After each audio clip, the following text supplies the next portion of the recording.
Hello students, आज के lecture में हम डिस्कशन करेंगे on samples of middle English के हवाले से सैम्पल्स को डिस्कस करेंगे। नमूने जो थे मिडिल इंग्लिश में, उसमें किस चीज़ के नमूने थे उनको डिस्कस करने की कोशिश करेंगे। सबसे पहले जो टॉपिक 96 है, Middle English sample and features. Middle English के सैम्पल क्या हैं और उसकी खसूसियात क्या हैं। It's like students are given to first hand experience examining Middle English text and explore this feature language chosen may be taken as a representing with enough accuracy the dialect of London at the 14th century. It is prevailing East Midland with some Southern and Carnitish feature. The latter the little more prominent and chosen than the मतलब इसमें बताना चाह रहा है कि कुछ हम text को रीड करेंगे, टेक्स्ट को एनालिसिस करने की कोशिश करेंगे according to Middle English point of view. उसके फीचर्स क्या हैं इसमें अगर देखें तो चौसर जो कैंटरबरी टेल्स उसने लिखी, उसके जो कुछ टेक्स्ट शामिल है उसको देखेंगे कि उसने कैसे लिखा और उसको समझने की कोशिश करेंगे। मिडिल इंग्लिश सैम्पल डिस्कशन है जिसमें सबसे पहले ऑलरेडी उसने मेंशन किया कि जो फ्री चौसर को जो कैंटरबरी टेल्स हैं उसमें उसने कुछ टेक्स्ट लिया है, उसका जो सैम्पल दिया है वो हाईलाइटेड है। डिफरेंट आप देख सकते हैं कि लाइंस लिखी हुई हैं, ये मिडिल इंग्लिश लैंग्वेज में लिखी हुई हैं, तो कुछ बहुत हद तक इसको समझना बहुत मुश्किल है क्योंकि इसकी वर्डिंग थोड़ी सी मुश्किल है। उसके बाद activity based on samples, text source use in the session from east Midland cable. ये एक अनदर राइटिंग टेक्स्ट है हिस्ट्री ऑफ इंग्लिश लैंग्वेज में। उसमें ये वर्ड आप देख सकते हैं कि कितने टफ हैं जिसको हम आज के लिहाज से नहीं पढ़ सकते। ये बहुत मुश्किल वर्डिंग लिखी हुई है according to Middle English point of view से है।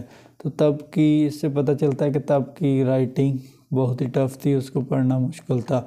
नीचे उसने उसकी ट्रांसलेशन भी दी है कि ऊपर उसने क्या लिखा है।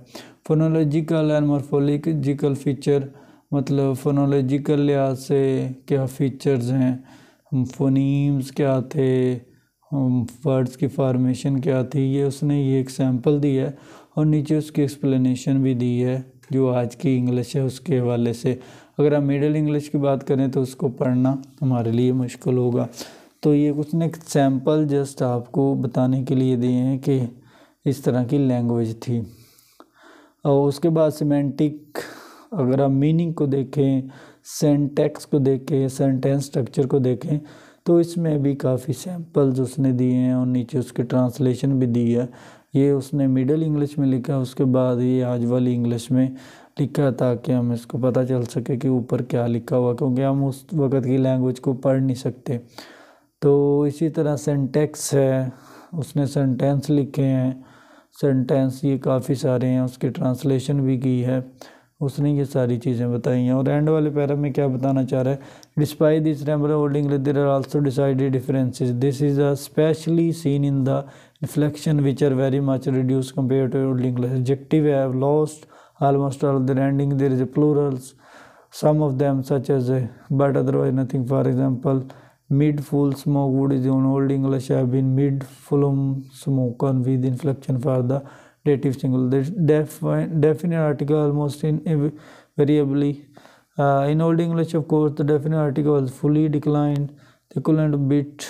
मतलब इसमें ये बताना चाह रहा है कि जो ग्रामर का यूज़ था, ग्रामेटिकली जो चीज़ों को लिया गया वो टोटली डिफरेंस था और टोटली जो चीज़ें ली हुई हैं उनको अंडरस्टैंड करना हमारे लिए बहुत मुश्किल था।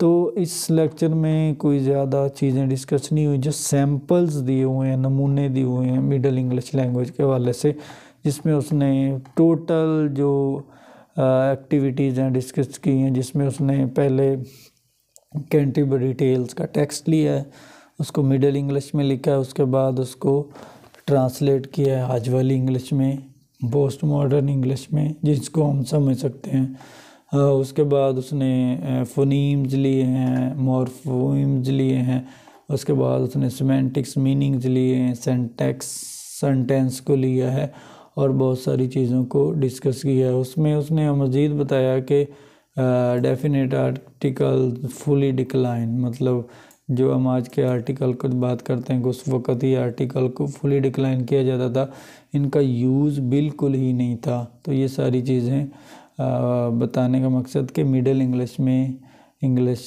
के क्या फ़ीचर्स थे और क्या क्या सैम्पल्स मौजूद थे।